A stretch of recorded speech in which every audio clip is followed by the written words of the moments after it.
Okay, everyone, welcome to part 3 of DSP Reacts to the Mr. Metokur documentary by June the King. I would argue that the first two parts were interesting for various different reasons. The first part being it was the setup of the history of Mr. Metokur and who he was, and then the second part kind of transitioned him to the modern era of content creation and now being a person with a steady YouTube channel and where the Metokur name came from and all of that, right? So now we are heading into the arc where he's basically taking on certain people. And this mundane Matt angle, I think, is going to be very interesting because I know a lot about this. I mean, I was talking about it in the end of part 2. The situation is this. Mundane Matt, many years ago, had a video up that was very critical of Gamergate. Well, Zoe Quinn, the game developer in question who was being embroiled in Gamergate, hit Mundane Matt with a false copyright takedown, claiming that it wasn't his right to use a still frame from her game in his video. Even though it is. Legally, there's no copyright against that. If it's fair use, it's fair use. So, his video got shut down, and he was embroiled at the head of the controversy. He got a lot of popularity during Gamergate because of this. So now here we are years later, right? Gamergate's in the past, and supposedly, from what we're to understand, Mundane Matt had an old piece of content from a long time ago where he had a puppet or a stuffed animal, and he made the stuffed animal, of all things, say the N-word. He thinks it's like funny, extreme content, make a cute animal say something racist, okay? So he does this, and then I guess it was Ethan Ralph on his Ralph Retort kill stream played back this clip, and somehow his kill stream video gets flagged for like a community strike for having the N-word in it. And he's like, now wait a minute, I don't understand. How could this be possible? Because the video was live for like 8+ years on YouTube and was never taken down nor flagged for a community strike. So how is it okay in the original video, but not in the video that I made of it criticizing it? So right before at the end of part 2 here, I was explaining the way that sadly YouTube works is thus. YouTube will not necessarily punish you for something that's very old and been around for a long time. So if someone found something in a video of mine that's really old, but it's bad per today's standards, a word that today no one uses because they think it's offensive, but 10, 20 years ago, no one did. They wouldn't necessarily give me a community strike for that old video. What they would do is they would give me a flag and say, oh, it's 18 plus. Only people who are adults can see the video. Okay? That's what they would do. But today, if I dropped a big, like if I said the N-word in a video today, oh my God, that would be it. I'd get a community strike. I'd be all in trouble. So you understand? New content can't do it.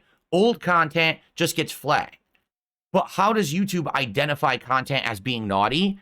Viewers, you and me, people flagging videos. That's how it works. So in this case, what I believe happened, and we're about to watch what really happened, but we're going to see how it unfolds. What I believe happened is, I guess this Mundane Matt doesn't like Ethan Ralph exposing him for something he did in the past.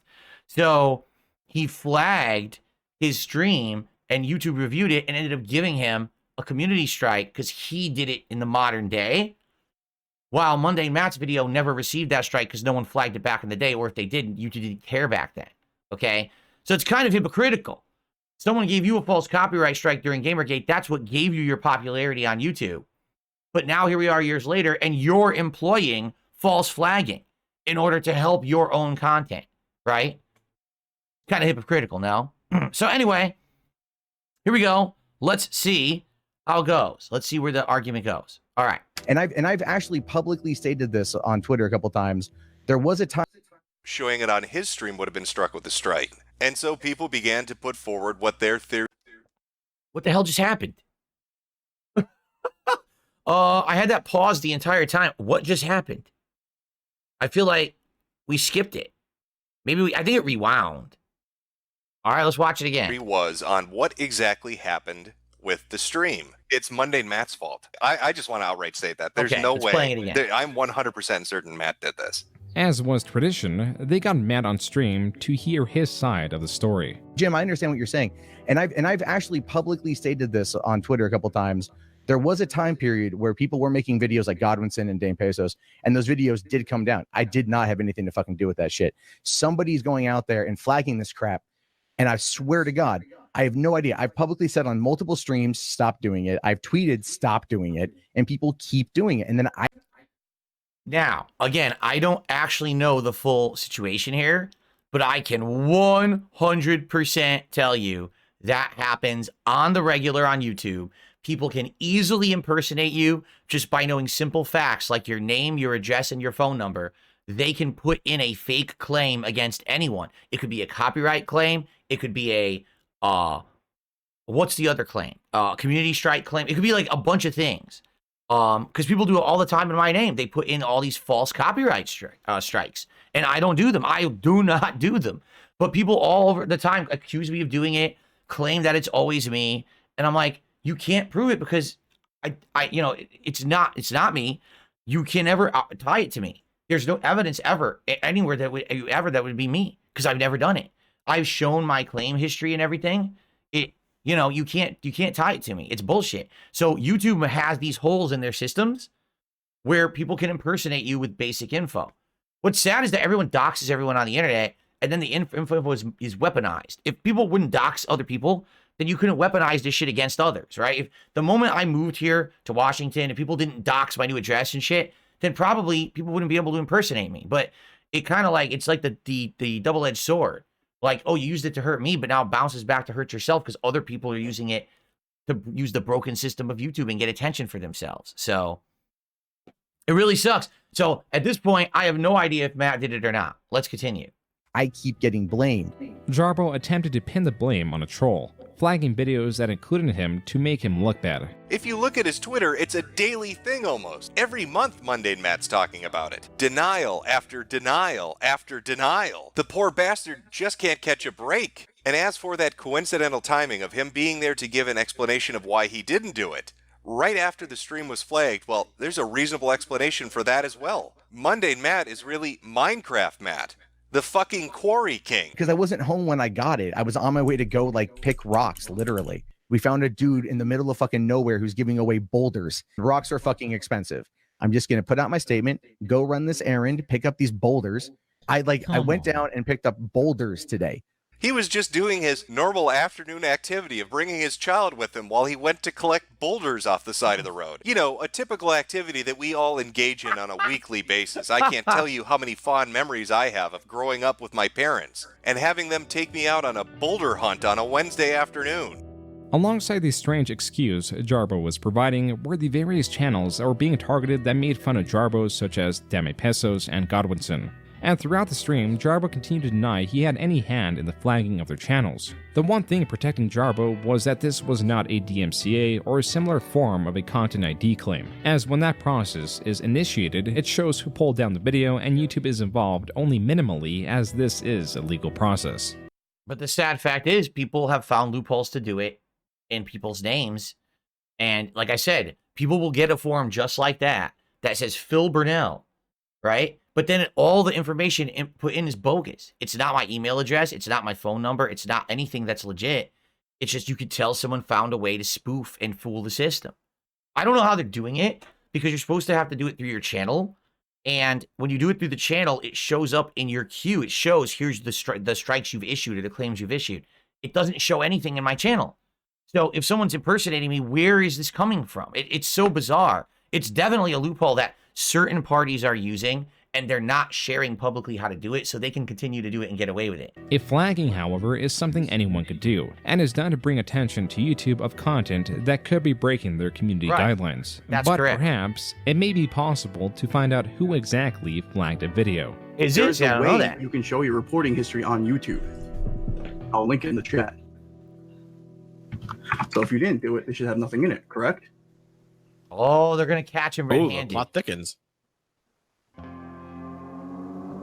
Uh-huh. As was brought forward on the stream, there is a way to check a flagging history. This has to be done through a channel owner, and while the other participants of the stream were showing their own flagging history, Jarbo was eerily silent. You're taking way too long, Matt. You're guilty as fuck. Take a screenshot. We want to see what you reported, all right? Stop fucking around. It's been like fucking 8 minutes. Jesus Christ, Take a screenshot and show him. No, I'm sick of you lying. I'll send you an image because, look. No, just okay. No, wait, I want to hear this. All right, okay. Yeah, go ahead. So there's one of two things going on here, right? There's one of two things going on. Number one, he's guilty as shit, so he doesn't want to show the screen. Or number two, he's not the one flagging those people, but he has flagged people. Not to say that it would be in the wrong if he actually did identify content that he thought was abusive or harmful, but he doesn't want word getting out that he's flagged anyone. Maybe there's someone out there that's not these haters of his, but someone else he doesn't like, another YouTuber or something, right? He's like, oh no, what if it shows that I flagged so-and-so YouTuber who I don't like and tried to get their video taken down? He's going to look terrible. So it could be either situation. One obviously is less bad than the other, but still, like, they kind of caught him right there, like completely red-handed, or else he would just give it right up, right? Go ahead. Now go ahead. Okay, let me preface this by saying Go ahead. that I can get angry. Uh-oh. There Matt you got go. a little bit angry. I wonder what that could mean. What could he have possibly done? I'm innocent, guys. I haven't done what I'm accused of, but I might have done something else. I wonder what that something else is. Let's stay on topic here, boys. Yeah, let's stay I think we have focused. I'm really interested. I think I'm just like Elsa there. Yeah. I have a lot of tabs open, but I have. Thanks for Is that reporting. Tommy Peso? That one. But nothing on. Okay, this is the worst possible idea. Think about this. He's on a Discord call. He shares his screen. And he goes, I've got a lot of tabs open. Dude, I'm sure with these zillion tabs open, someone's going to find something in one of those tabs that now they're going to use against him or make fun of him for, right? Like, this is idiotic. If he was going to do this, literally open another browser window. You can open another tab that's not connected to all those other tabs. Here, I'll do it right fucking now. You do this, and you pull it out. You see? Now it's a separate window, and you don't have a million tabs on it. Why the hell did he do that? This is dunce level intelligence is what this is. Like, all right, you put me on the spot. Here, let me show you this browser with 7,000 tabs open, exposing all of my information. Right? Like, oh my God, dude. What the hell are you doing? That is really dumb. Or if that's the reason, say, I'm not going to show you because I have a million tabs open. I'll gladly do this in a minute when I have it all set up, right? But this is just dumb. I guarantee you, they got a wealth of information just from this screenshot. Yeah, I guarantee you this was like the worst thing he ever did. Now, wait a minute. Fucking God. Nothing on that. That's just, What that's the just- fuck? So I have been in a not the best place mentally. And Now, wait a minute, Matt. No! Matt, no! The discovery of Jarbo being the source of the flagging was only half of his destruction. The second half was going back and looking at all the excuses he made and That's the best quality anyone has, so no one can actually read it, but they know what it is. his Okay. involvement with Candid. I bought a house, Jim. I'm having a kid, Jim. That's why I have to flag videos on YouTube. I'd like to remind you that Mundane Matt is a man who wrote a fucking book on how to handle the internet. He sells a book on... Really? No bullshit social media marketing. Tips and tricks on how to create and sustain an online presence, a solid online presence on Twitter, Facebook, Tumblr, Pinterest, and Google Plus for the entertainment industry. Rated 2 out of 5 stars with only 8 reviews. Wow. Amazon. Well, Sell is being generous. He gives it away for $0 and there's still no takers. The advertisers, his fellow YouTubers, the skeptic community that seemingly was a large part of this marketing push. And Matt was a part of that. Let's talk about free speech and the Candid app. Notice how there's no disclosure up top. These people are part of a community that are skeptical. They're free speech advocates. They don't lay down. They don't take it up the ass. They're there to defend you, unless you're putting a $10,000 check in their pocket.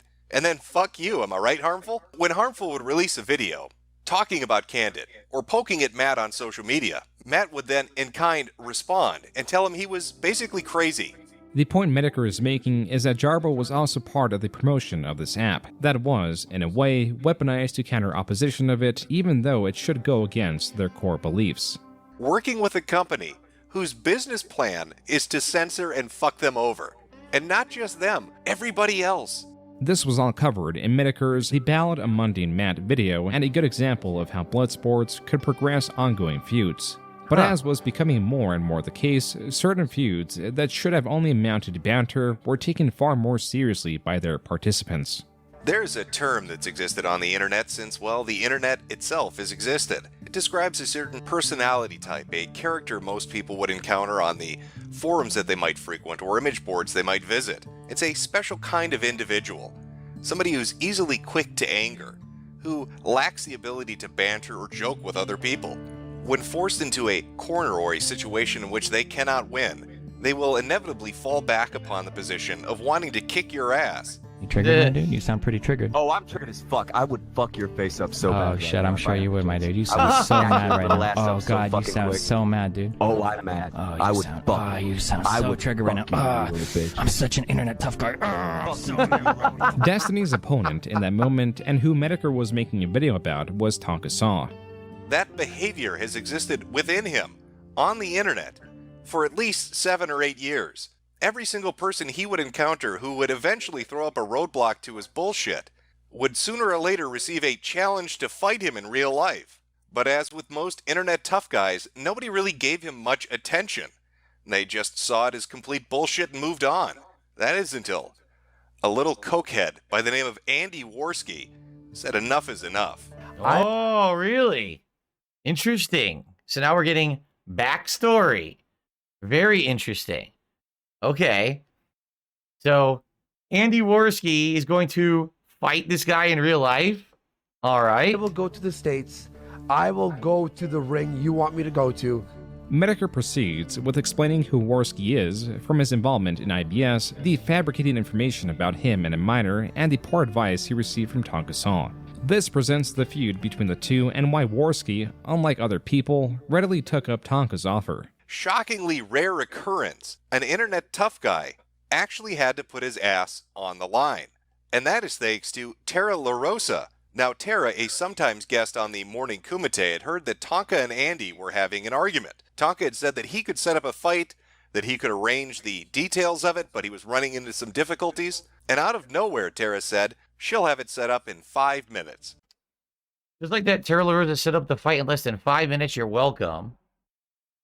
They want to do it in Tennessee. We have January 19th in Knoxville. I'll start on next week. Fucking cool. No problem. I'll start that card next week. Shoot me detail. So was it supposed to be like a real fight? A boxing fight? So the two of them were actually supposed to fight each other. So this Tonka Saw guy and Andy Worski were actually going to fight in real life, and Mr. Metokur covered it. Okay. And she wasn't kidding. Worski took this seriously and the event was being hyped up, but also sabotaged according to Metokur. Tonka spent his time trying to throw any wrench he could into the gears, trying to slow it down. While on his show, he would talk massive amounts of shit, saying how he was going to badly hurt Andy Worski. And come January 19th, only one man would be standing in the arena. Well, maybe standing is the wrong way to put it. To elaborate on what Shamir had been saying, Andy Worski is making his way to the cage. His opponent, Tonka Saw, did not show up. Tonka was a no-show, sabotaging the match by not sending his ID or even blood work. Oh, I wanted to read that. Was a no-show, sabotaging the match. Due to the unique nature of this bout, we at VFC required that both of these potential athletes sign a contract, state a few particulars, there should have been a comma, such as sales commission, timetables for blood work, etc. Amateur fighters in the state of Tennessee must submit blood tests that prove they are free from hepatitis B, C, and HIV. This Mr. Worski did within the required time allotment. However, when Mr. Tonka Saw sent in his required blood work, it came with a different name and a different photo ID than the one that he signed the contract under. We informed him that unfortunately the two names must match up, otherwise we could be responsible to any number of potential liabilities. Now, wait a minute.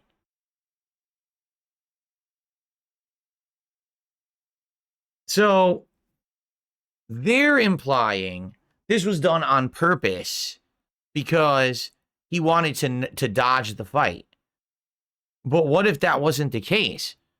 What if he actually has hepatitis, right? He talks all this internet shit, but he knows that he would never be able to fight anyone because he'll be banned from fighting because he has a blood disease. Huh. I'm just saying. You know, it could be either way, but I mean, that'd be pretty dumb. I mean, why even send the fake blood, right? Why would you send the fake blood? I would just not send the blood or say, oh, I swear I did it. Where it got lost. Why did he send the wrong blood or the one he knew wasn't his blood? That just doesn't make sense to me. So I think what he's trying to do, he did want, it sounds to me like he did want to fight, but he can't. Like, he's probably got hepatitis. That's my guess. There's different kinds of hepatitis, by the way. Sometimes you can get it, just have it, like, transferred it from your blood, like if you have a relative, like your mother or father had it, you can get it. Sometimes it is, like, blood-to-blood transfer. So it depends. You know, it definitely depends. But, you know, I don't know. Huh.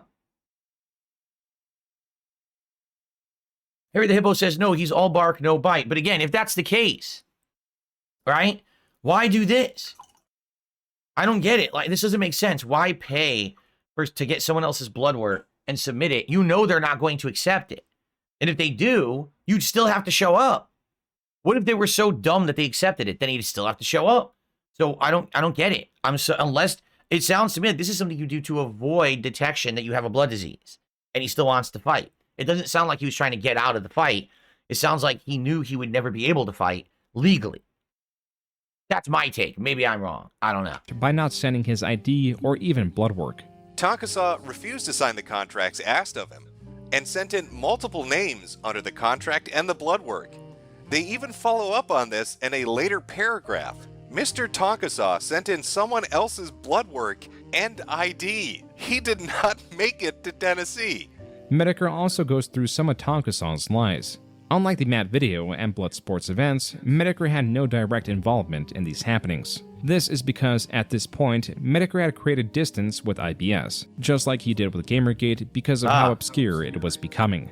So man, so basically he would have involvement with something for a long time, but then when it kind of went south or went a way that he didn't like, he would leave, but he would still cover it from a distance. I guess that's respectable. Don't just stay the course with something if you no longer agree with it or you don't like it anymore. All right. You got doxing and swatting and pedophilia. You've got infighting and Discord spies and all of this other shit. I don't know how this happened. You know, they're just fucking, they're streaming shows on the YouTube. They're streaming shows on YouTube. How did any of this happen? How did any of this shit come to be? It's fucking streaming shows on YouTube. Metokur's intuition in the spaces he inhabited was remarkable. He knew when to jump ship when things were going awry. Yeah. He also, unlike some contemporaries, remained consistent in keeping things to banter, avoiding what he deems to be life ruination or any similar serious threats. Additionally, when he did take part in IBS, he was always a strong competitor that was detached in many ways. His anonymity negated any roastings of his appearance, controversies, any heavy-hitting things. Even when he was doxxed, he still made light of the legal history of his that came out. And look at all these nifty screen caps that should give you the gist of Jimothy's legal dealings regarding his ability or inability to register, insure, or non-drunken drive a car.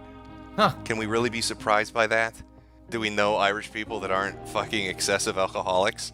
Another element of Metokur's strategy of detachment was his rule of no online friends. But I feel like whether you want to admit it or not, you know, you have made some friends because... No, you're just people on the internet to me. I mean, I've been pretty consistent with that for years. I mean, have I not? I mean, I've told Andy this, I've told Tonka this. Though, right? We're BFFs. We hung out that one night. What are you talking about, Metokur? We bought Chinese and stuff and we chilled, watched you know, we can show up on a stream together and banter or yell. I mean, that's yeah, but you have a mutual affection. That's a friendship. No, I don't. Oh my god. So in truth, all right, what I feel is like he's maybe one of those people who like he can get along with people, but he doesn't actually form real relationships. Do you know what I'm saying? Like, he can get along with people, he knows how to play the game to get by, but he never was looking to have real friends. Okay? Some people are like that. Some people are like, you know, business relationship or, you know what I'm saying, social relationship to an extent, but they never want to go that extra level. They don't actually want to go to like, we're tight. We're, like Andy said, that we're BFFs and stuff like that. They just basically want to say, hey, I'm okay with, you know, jumping on a stream with you or whatever, right? That makes sense to me. To some extent, some people I've been like with that. Not everyone. Like, I've had closer friends who I've opened up to, but there's some other people who, like, you know, okay, so we have a relationship, we interact from time to time, but I don't want to take it that to the further step that we could consider ourselves close friends or anything like that. And it sounds like all those people on the show who he did have interactions with over the years did see him as a friend, and now they're like shocked to hear that, wait a minute, you don't consider us your friends? No, you're just people I fuck with on the internet, right? Like, wow. And that, like, smacked them in the face. It's shocking to them. Wait, what? We're not bros? People Metokur interacts with could be quite unstable, which could be a reason for this rule. This rule also assists in being straightforward in his intentions, in that he will prod at anyone that embarrasses themselves online. Even Worski with the infamous aim stream. But because YouTube... I don't even know what that is. I really don't even know what that is.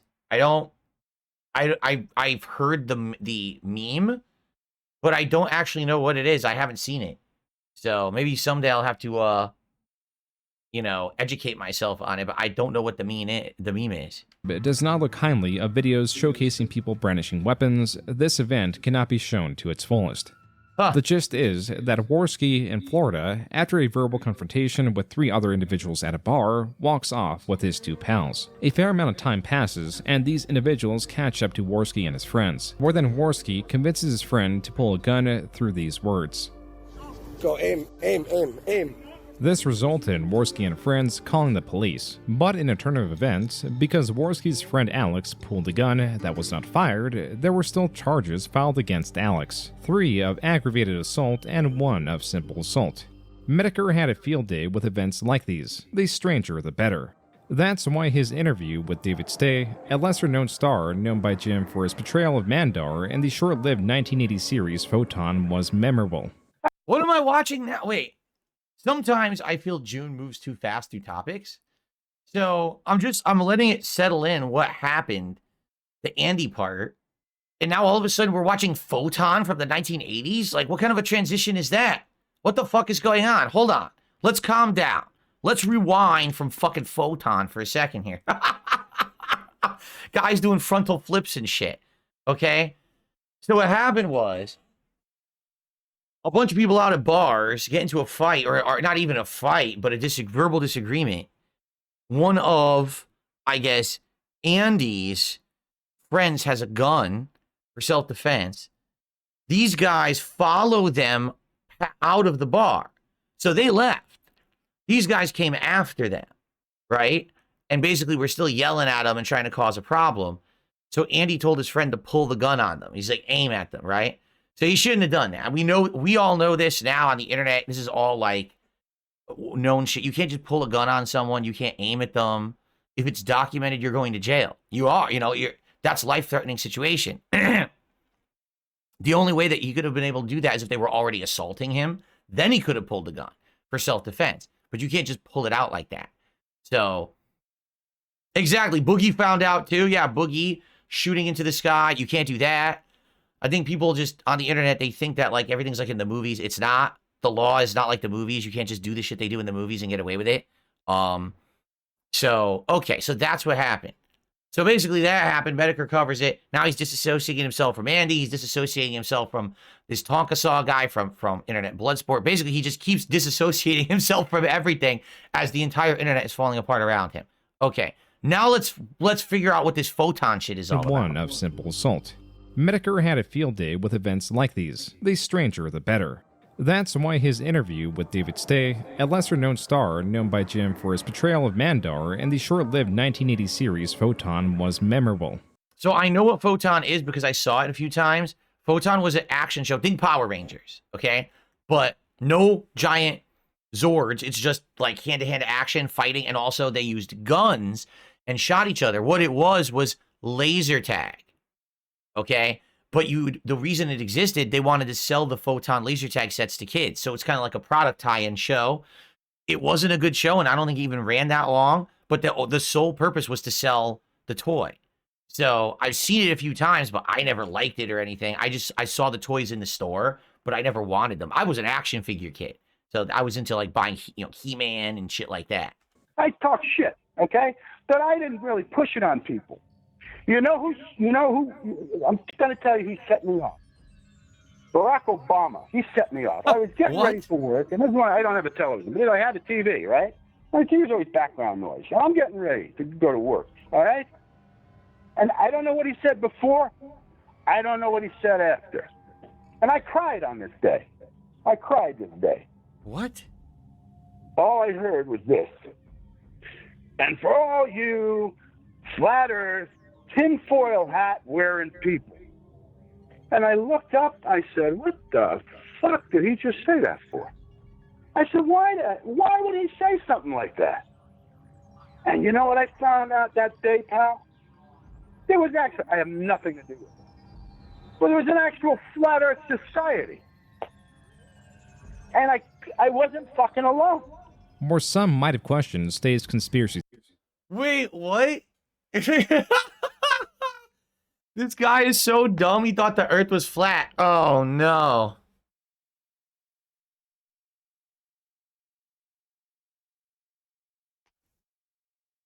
How does Jim find these people? Seriously, how does he find these people? What the hell? I mean, are there a lot more flat earthers than I think? I'm thinking like there's a few hundred on the planet who are that stupid. Maybe I'm wrong. Holy shit, dude. He actually believed the earth was flat.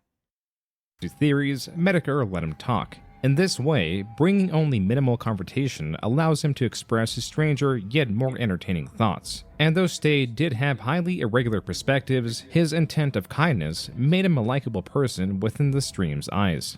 I'm a man that just cares. And I care about everyone. And I want to make a hot damn difference on this hot damn planet. And it doesn't matter how many people. And that's my goal in life. So tomorrow, do the right thing. But just compliment somebody, man. From Bloodsports to leaving Bloodsports to covering events around Bloodsports and continuing his mainstay series, this is what Metokur was from 2017 to 2019. But trouble was brewing. So the Patreon thing happened first. That was from the Transtastic Tales videos I did. So I did a video that I knew couldn't go on YouTube, so I put it up on BitChute. And somebody at Patreon saw it and didn't like it, and that was the end of my Patreon. And that's why. Yeah, that and then happens. I started getting, I got a strike on one of my videos. I can't remember what it was, but there was a strike on one of my YouTube videos, and I was like, okay, this is, they're going to try to just completely shut me down. So my idea was, they can't, like you were like, oh, I can't be doxxed because I'm already doxxed, right? My image is out there. So I was like, well, you can't strike my videos if I don't have any videos. Yeah. So I took down all my videos, and I was like, now let's see what you're going to do, Susan. So basically, basically what he did is he just, what do they call it? Scorched earth. He scorched earth his channel. Isn't this what Jordy has done? Rings of Redemption. He did the same thing. Like I can understand to some extent, but like, you understand it's devastating. That's years and years and years of work and investment. It's time, it's effort. Not to say necessarily that he was making money on his YouTube, because it sounds like he wasn't. He was making money on the Patreon and other avenues. But to have your body of work, removed after it's been there for so long, that's crazy to me. That he would delete his whole channel, essentially. That just feels to me like the most extreme thing you could possibly do. So, hopefully, that wasn't the end of all his content, but I think it might have been because, as you guys hear, basically the only way you can find his content is through other people who've been archiving it. Like, it sounds to me like he really did, and it never was recovered. It was just other people who happened to back it up still have it. I, Mr. Metokur. Oh my God, so formal. They even called me Mr. During a recent review, our team of policy specialists carefully looked over the videos you've uploaded to your channel, and we found that a significant portion of your channel is not in line with our partnership program. As of today, your channel is not eligible to monetize, and you will not have access to monetization tools and features. So let's go find out exactly what the violation was so I can learn from it to become a better content producer on this amazing platform. Account status currently ineligible for monetization. Here's why your channel wasn't approved. Reused content. I'm gonna look through all my videos to see which ones that weren't compliant with this specialist that works for YouTube. They must have seen something I overlooked. Where can I begin my journey? I know. I should go look at my uploaded videos and just start going through them one by one. Oh, wait a minute. I don't have any fucking uploaded videos. Quote, so I woke up today to a few videos that were yanked on my YouTube with the typical warnings about rules violations. But what makes it even more insane are the choices. The We Was Kings video, which was pretty popular and aimed at laughing at the Kemet and Black Israelite communities and had been up for 3 years. I tried appealing it and within 15 minutes got a response saying the strike was valid and the video wouldn't be reinstated. The other video was a minute long in length with me dubbing JonTron back into ukulele, and at that point I stopped trying. So yeah, basically what it sounds like is someone like mass flagged his channel, and eventually it triggered YouTube to review it, and YouTube finally did formally review it and said, yeah, this is some content that's in line with the partner program. So that will happen, sadly, where you have videos that are live endlessly for a long time, and then finally someone flags it and you get in trouble for it. It's really stupid because it shouldn't be like that. But that's how again, YouTube is a self-policing community that relies on viewers to flag videos for them to finally get around to reviewing them. There could be videos up for years that you think are fine, and then all of a sudden you get in trouble for it later. You're like, well, it's been live for years. How could it be bad now if it wasn't bad back then? Oh, we just got around to looking at it, okay? So what he's saying is he did delete all his videos, but then they kept hitting him after the fact. Apparently that happens too. Like, for example, what can happen is if someone already has something in the pipeline, it could hit you after the fact anyway, which is really stupid. It won't happen with copyright, because if you delete the video, then the copyright strike can't be occurring. So let's say, for example, someone loads 10 copyright strikes against someone, 10 separate videos. If the first strike hits and the person says, oh shit, I'm going to get hit 9 more times, they can delete those videos, and then those strikes will never hit because the videos don't exist anymore. They're not a breaking of the law. You see what I'm saying? But in the case of YouTube policy, even if you delete the videos, YouTube can still see them. YouTube can see the videos, and therefore, if it's a violation of their policy and not the law, they'll still review the content and decide if it's in line with their policy, and if there's a violation, they'll still hold you accountable, even if you deleted the offending content. Yes, I'm not kidding. That's how YouTube does it. So you can delete the offensive content and then still be held accountable for it.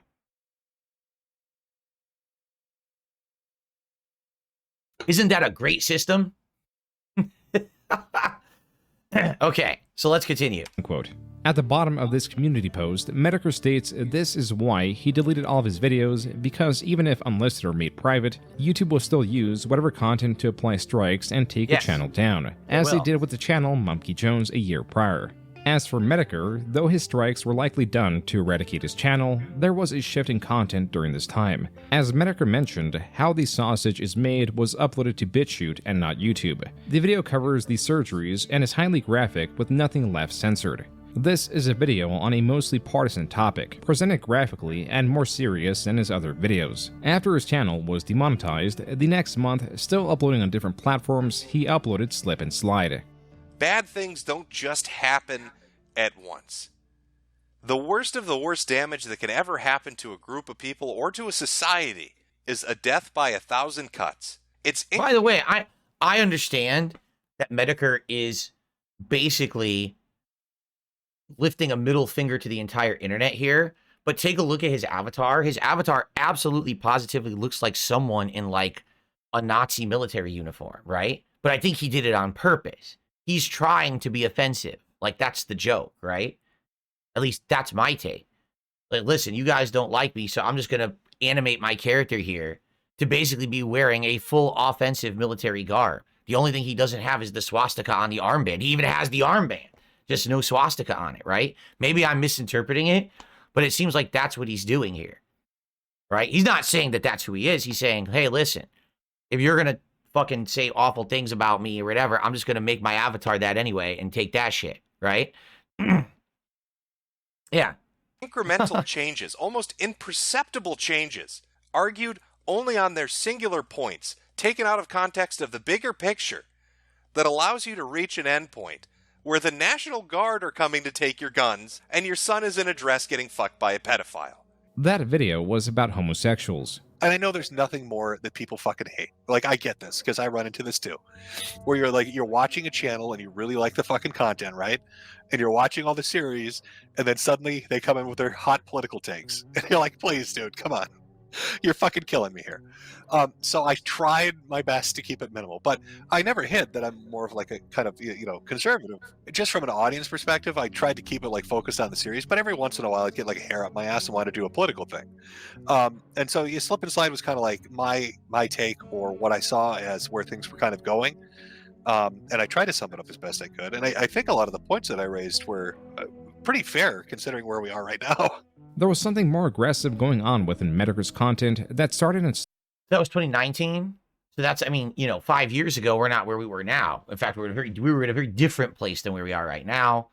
So not surprised that putting that content out basically pissed off a lot of people. Stop within those two videos. And there was something going on with Metokur that was only getting worse. They've given my household a gift that we've been dealing with for a month now. We'll call it the tuberculosis fairy. Wow. So it's just been interesting. Don't leave your house if you're in Minnesota unless you have a fucking hazmat suit. In 2019, his health, specifically his immune system, had not improved. To add to these stresses, in late 2019, after being demonetized, he began a new career path. As you can see, I'm by the interchange on the outskirts of town. We've got some gridlock going on, bumper-to-bumper traffic, but what a beautiful day. We stuck in that gridlock. Pristine skies ahead. Not a rain cloud in sight. Visibility so clear, in fact. You can even see Susan writing me that check for the money she owes. You're gonna fucking pay me. Metokur, as a stickman weather reporter, even covered horrendous traffic accidents. Oh my god, Ken. Ken Studio, can you hear me? There's a driver veering all over the road. I don't know what he's doing. Oh my god, look at the speed that he's going. He's got to give it's 100 miles an hour. Oh my god, look at the size of those flames. I can smell the bodies burning, Ken. It smells like cooking pig out here, Ken. One of the survivors, they're coming over towards me. Sir, are you okay? Oh my god, his skin is just falling off his body. There's smoke everywhere, and he's dead. What the hell is this? This change in content was part of a strategy. And I'm like, okay, I'll play along. I'm going to do weather videos. I'm going to do weather videos where it's just my voice, and I do stick figure drawings in MS Paint, and there's nothing you can do about it. And it worked. I got remonetized, and my channel came back. Wow. He fell back on streams as his mainstay content, but the... What happened? It skipped audio there for a second. Hold on. My channel came back. He fell back on streams as his mainstay content, but I don't know what happened. For some reason, it skipped audio very briefly. Okay. These were inconsistent and often months apart, and then for more than a year, there were no streams. The answer to his absence could be found on his Twitter. In 2020, he revealed he has indolent lymphoma. Wow. Here, Metokur is stating he is losing approximately 3 pounds a week. Ended up going into a dermatologist who took a look at my scalp. Was like, yeah, that's a tumor. Let's do a biopsy. Oh. And it started off with obscure things that didn't really connect into the cancer. So I lost my appetite for 6 months and dropped about 45 pounds. Couldn't eat, and then had like a weird pancreatic attack where the lipase level is just through the roof, and then the next day it's back down to normal. Kidneys started acting weird. They're getting weird creatinine levels. They're getting weird adrenal gland readings, and then it just goes back to normal. Metokur has cancer, but not exactly, and has an autoimmune disorder, but not exactly. The continuous struggle was trying to get an exact diagnosis, but his symptoms were as severe as they were constantly changing. No, there's been some questions about my health. I'll get that out of the way as quickly as possible, because who wants to hear depressing things? I know. I will just say this about American healthcare. I don't know about where you guys possibly may live, because I know that I have a worldwide viewer base, of people. American healthcare, a lot of the times, from my experience, from me and my family members as well, okay, it's literally like there's a symptom, so then they'll test, and then they'll throw a whole bunch of shit at you, like this medication, this treatment, and then they just see what happens, and then they try to guess again, and then they try again. You would think when you're a kid growing up, doctors are super smart, and all you got to do is they got to run a quick test and test you out and do this, hit your knee. They're going to know what's wrong with you, and they treat you, and you're good. It's not like that. at least for me, with American medicine, okay? A lot of times the doctors know jack shit. They're just trying shit, have no clue what's going on.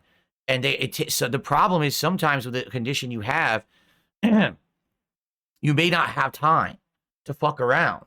You know what I'm saying? It's serious. You need to know quick what it is so you can immediately start treatment to reverse the symptom, to reverse the situation, whatever it is that you have.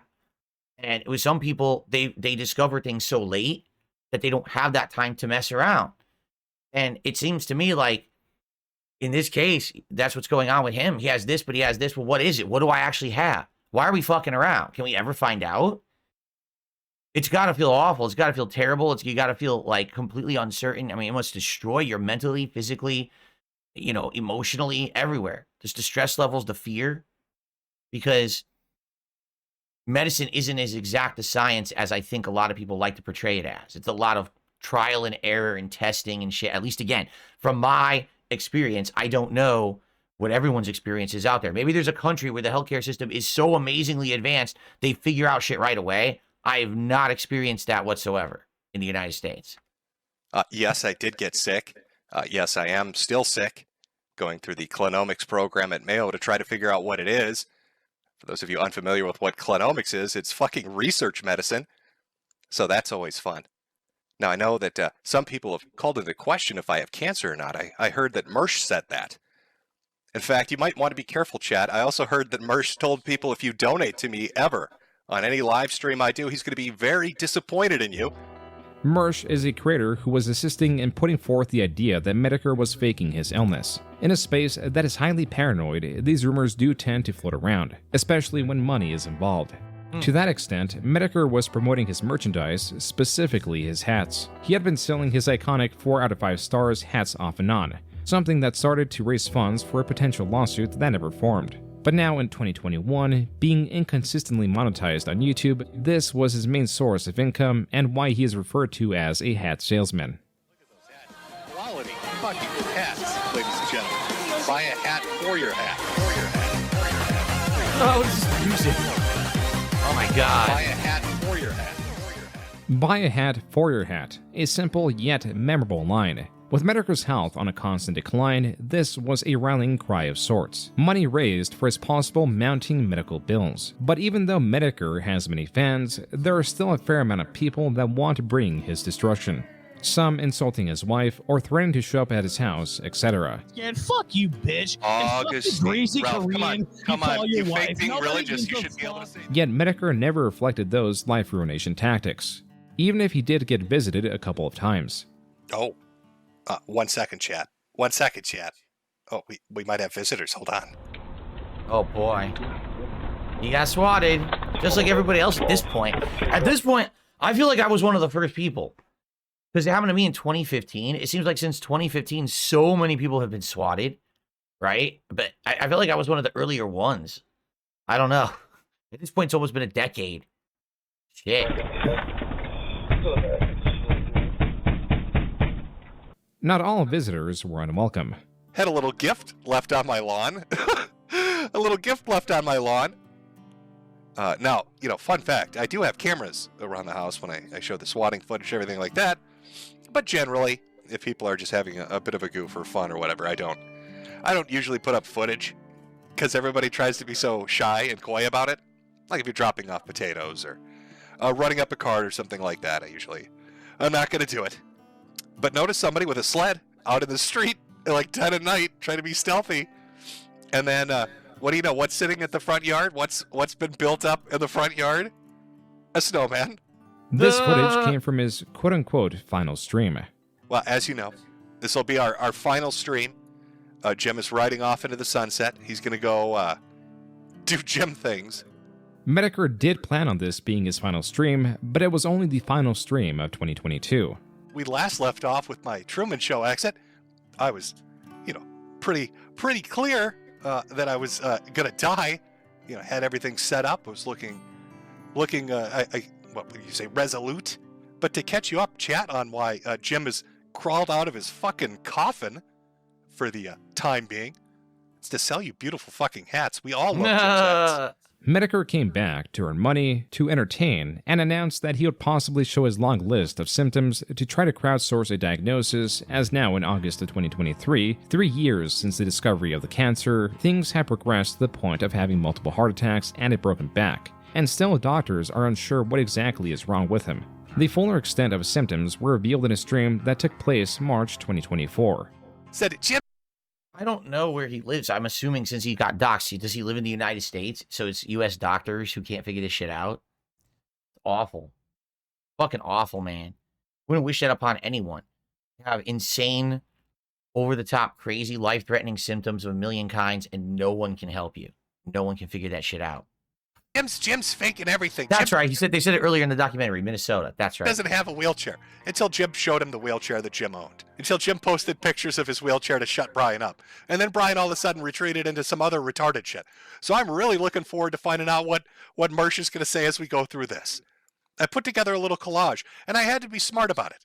Now there are reasons I have to be smart about it, and I'll show you why. Because these people are insane.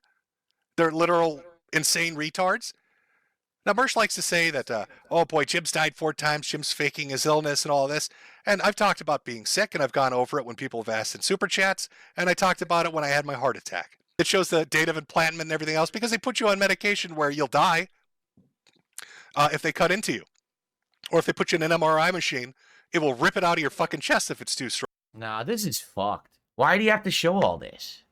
Right? Like, this is his private shit, his private life. And I think this is the fucked up part of having an internet presence be your job, is now this kind of stuff had to be made public because he needs to raise money to pay for everything going on. But if you have people constantly accusing you of lying, right, then you have to try to clear it up. Like, this is fucked that he has to show this. Completely fucked up. He never should have had to show a single piece of any of this. This is his business, his family's business. No one needed to fucking know about any of this shit. This is beyond fucked that the internet treated him like this and then he had to do this. Strong. But of course, again, this is all fake bullshit. Jim's not okay, maybe Jim actually had heart attacks and had a stent put in, but Mersh is right. Jim's just been... Who even cares? Like, even if he was scamming everyone, right? If he's putting out content people like, and he's selling hats, then fucking let him. Even if he lied about every piece of this, he's making content people like, he's selling hats. So what the fuck is wrong? I don't get it. Why does he now have to show his entire private shit going on? Because these scumbags coming after him, you know? It's pretty fucked up. Faking everything. So let me put a backing track on here. I like to call this all the tests that Jim has had over the last 4 years. Look at this. Do you Why do guys you have to have show 5 this? minutes? I'm actually getting upset. I'm getting fucking upset. Fucking piece of shit calling him out and saying dumb shit. For what? Why does he have to show any of this? This is no one's fucking business, you know? I'm actually getting heated now. Like, I don't usually get, like, legit heated about shit. I'm actually getting really angry right now. I might have to pause it. Look, my eyes are tearing up because I'm angry. I might actually have to pause this for a second. In fact, I am going to pause it for a second. All right, so allow me to explain. I actually just took, like, a 2-minute break to get up and cool down. I went to my window. Like, this shit never should be on the internet in any way, shape, or form, okay? He doesn't need to show his medical fucking records. He doesn't have to prove anything to anyone. He's an internet content creator, and if you like the content he puts out, you support him for the content or you don't, okay? Now, I get it. Because some information has become public, there's going to be people who may actually support him because of his medical issues, all right? But even then, he doesn't have to show any of this. And I get it. He decided to anyway. Maybe he wanted to be transparent. Maybe he did feel pressure from this Mersh guy. But this is, like, beyond fucked of a situation. Like, this should never have happened and never gotten to this extent of this bad that he has to show any of this shit. You know what I mean? Never, ever should this happen. And if you can't tell, again, everyone, Phil makes it all about him. Listen, I have family members who have serious things going on. All right. And under no circumstance should they ever have to show this kind of information to anyone. You know what I mean? It's really fucked up. So, Yeah. And no one, I would hope that no one would ever have to be in this position. And the fact that he's in it is messed up. And I feel really bad. I feel really bad for the situation. I feel really angry for people who are critics that made him feel pressured to do this. I just don't get it. You know what I'm saying? I don't get it at all. What was your purpose? Even if you think he's a scammer, right? Legit, even if you think he's a scammer, what are you trying to do? You're upset that people are buying hats? That's the end of the world for you? That's, I don't know. Maybe there's just some people who are just so upset about lying and dishonesty. They feel like white knight crusaders or some shit, right? Stuttering Craig really wanted me to admit that I played WWE champions on his show, and because I didn't, oh my God, I hate you forever. It's like, dude, who fucking cares? Who fucking cares about it? I'm an internet content creator. People support me because they like my content. Doesn't matter if I play a mobile game. Doesn't matter what I spend the money on. It's a moot point. You're looking for a gotcha moment that shouldn't even exist and doesn't matter, right? In this case, the guy is possibly dying. And you're going to try to get him in a gotcha fucking moment? Really? That's not serious enough of a situation for you? Right? What if he was having surgery? Would you require that a live streaming crew burst into the operating room to prove that he's dying on the operating table today? You don't believe it? Like, how the fuck is this your fucking business? The guy has a right to make money. The guy has a right to make content. The guy has a right to live. You don't have a right to negate his fucking rights because you think you're an internet crusader. You fucking piece of shit. All right, let's continue. Just pause at any point to read through. The scroll of tests done on Metokur goes on for around 3 minutes. There are also the newly revealed health issues Metokur has to deal with, from cancer, hypertension, hearing loss, osteoporosis, heart issues, severe inflammation, and rib and back fractures. I know, too, you've also asked the question, boy, why won't you die Medicare? Well, I know Rolf asks that all the time. He maybe has a legitimate reason, because we fucking hate each other. You, I don't get so much. But you ask things like, why won't I die? And we've held 4 funerals for you. Why are you streaming? Why aren't you spending your time differently? I'll tell you, it's very simple. I swore to myself when I started getting sick and when I knew I was going to die that I would set it up so that my wife wouldn't have to deal with that. So that when I die, they can throw my ass in an oven, cremate me, scatter the fucking ashes, and everything's on autopilot. That she's set up to be fine. That she's taken care of. That there isn't a weight hanging over her head. I'm sorry that I'm taking too long to do it, or that I'm sticking around to sell a few hats. But, it's part of the responsibility of being in a marriage and having, people... Not him. He's not despicable. These fucking people saying this shit are absolutely fucking despicable. Survive you. It's one of the reasons I didn't have kids. My dream for my life was very, very middle of the road. Most people who become like YouTubers, I want to be famous. I'm going to meet all these fucking people, these TikTok sluts, and drive Lambos and do all that shit. My dream for my life, whether it was through YouTube or other means, was to have a normal suburban house, have a couple of pets, be married, and have some kids. Mine was close. Mine also is very close. Like, I feel like my life that I have now is almost to the perfect point where I want it. Not yet. We're getting there. But that's it. Same for me. When I started on YouTube, I had zero aspirations of ever being a big content creator, of being filthy rich, being able to rent the 3 pyramids over in fucking Egypt so I could make a YouTube video about it. I'm not shitting you. Mr. Beast just did that today. He rented the pyramids to do a YouTube video shoot. No, I never had any aspirations to do any of that. I just wanted to be a normal guy with a normal life that shared his passion for video games with the world, period. That's why I never played the game that everyone else did. I think that people who have realistic expectations, realistic goals in life, way more grounded and way more respectable. And actually, now that I've seen this video about Metokur, which is about to end, I'm going to give you my final thoughts in a second. I think I've gained a ton of respect for the guy after having seen this. At least I'm taking everything at face value from the documentary. I don't actually know everything he's been involved in. I don't actually know every single aspect of it, okay? But from what I'm seeing, I don't see a reason to hate the guy at all. I haven't seen a single reason to hate the guy at all, you know? He's certainly not perfect. He's certainly an internet troll who gets at people and essentially got himself over making fun of people. But I haven't seen, like he said, he's not a life ruiner. He's not out to go after you and then rip you a new one at any means necessary. I get over on you and I don't care how much it hurts you. Doesn't sound like that was ever his goal.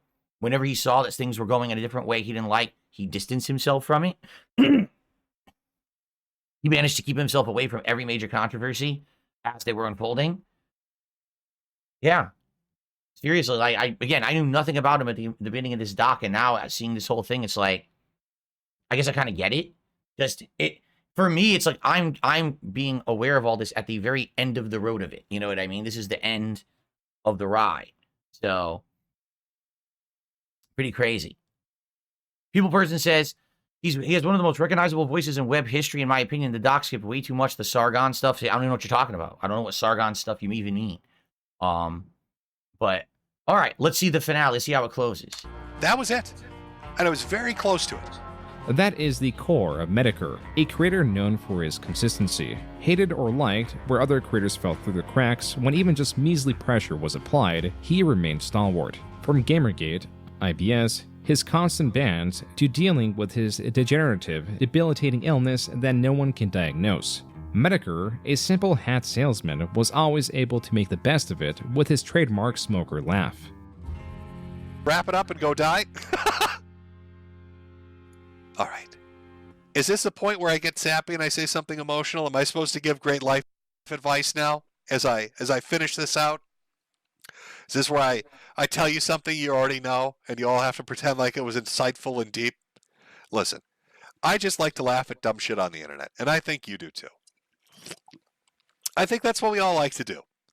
Life is hard enough. There's a lot of tragic shit out there. The world's a scary place. But it's nice to have the ability to laugh at goofy shit. Mr. Metokur. Okay, that was it.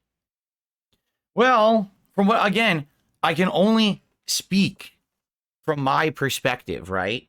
From my experience, which is literally just this video, and me having heard that this guy basically, tore me a new asshole over the years. From what I can see, which is so bizarre, to see me in a Ghostbusters outfit, be his avatar. For his account was called Brightside Bill, which is a parody of Darkside Phil, right? Pretty crazy. Obviously, at one point, he had it out for me. That wasn't covered in this documentary. And I actually have no idea what he ever said about me. The only things I ever heard about him was, this guy doesn't like you, and he makes fun of you constantly. What do you have to say about it? Will you go on the internet kumite and join a blood sport with him? And I'm like, I have no fucking clue what you guys are talking about. Okay? No, I really have no idea whatsoever. I really have no concept of what you're speaking of, because I just make content. I ignore all this shit around me, right? And maybe to some extent, that's why I'm still here, because so many people for 16 years have had people like this jump on them and rag on them, and if you engage, then basically you either change who you are, or you just become oblivious to everything else that's not in line with what you want to do. And I feel like I just became oblivious to everything around me rather than changing who I was, because if I started doing this kind of shit, I wouldn't have been the guy making the content and doing what I wanted to do anymore, right? So, anyway, yeah, see, Zebra Unicorn says, he's most famous. He made fun of you for checking on if Leanna was going to make you dinner while she was sick with the flu. Okay. See, to me, I don't even know what you're talking about. I literally have no idea what that means. I feel like he says, so Jim was the guy that all the shit happened around him, but he remained consistent and he remained stalwart. And, to this day, people respect him. I was the guy that was just oblivious to everything around him. I didn't, he reacted to everything and distanced himself from the bad shit. I just stayed doing my own shit and never paid attention to anything else around me. So it's bizarre because it's like two people who are still here for completely different reasons. Right? And I know that every time this guy turns on a stream, he gets insane amounts of views and popularity. And every time I turn on a stream, a fart blows, right? You know, I know that I'm nowhere and never going to be anywhere near as pertinent or popular as this guy. I also didn't make that kind of content. You know, I never opted to do drama content. I wanted to stay away from it. Even now, these last few months where I had a big burst in popularity, I stayed away from drama content purposefully because I didn't want to have anything to do about it, right? So, all that being said, after having watched this documentary, I mean, personally, I don't have a lot negative to say at all. It seems to me like he's a guy who was an internet troll back in the day about very unimportant, innocuous stuff. You know what I'm saying? Like, FYI, that, you know, if you're covering the Transformers action figures, if you're covering a Sonic critic, who cares? But then he kept going and turned it into something much bigger, but never could really find a foothold of anything majorly profitable because of monetization issues and YouTube not liking the kind of content, being polarized. Like, he was a polarized conservative at a time when it was tough to be a polarized conservative, right? If he went full on into being a polarized conservative today, and he was able to do that and make that content, he may be a multimillionaire, right? But today, sadly, that's not the case. That's not how life works, sadly. It's fucked up, you know? So, anyway, I definitely enjoyed it. I learned a lot. I mean, I didn't see him making fun of me, but at the same time, I don't really care. I have no ill will towards the man whatsoever. I definitely feel like the ending there was really fucked, where people are accusing him of lying about being that sick. Like, I mean, and then he felt like he had to actually, like, prove any of it. You know, that's pretty fucked up, in my opinion.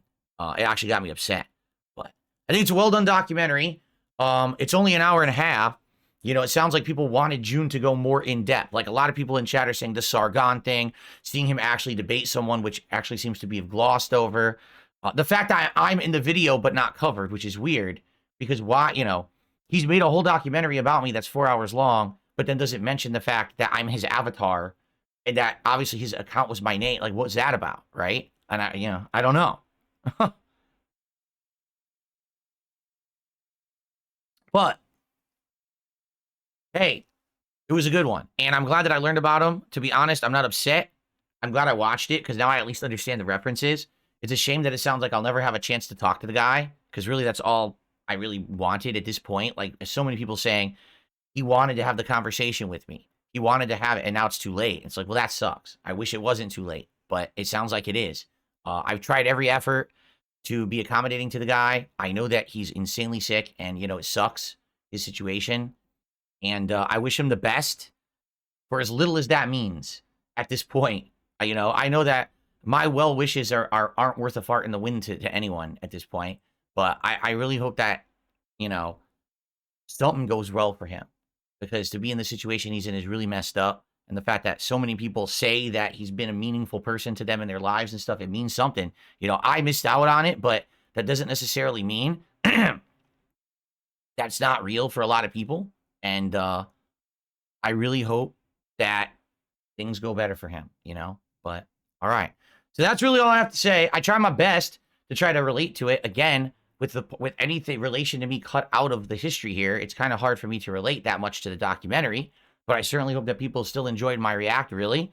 I hope that you guys you enjoyed your time here. I took my whole day to do it, you know? So I appreciate you all hanging out with me here, whether it was on DSP Gaming, or excuse me, on DSP Reacts or on my Kick channel.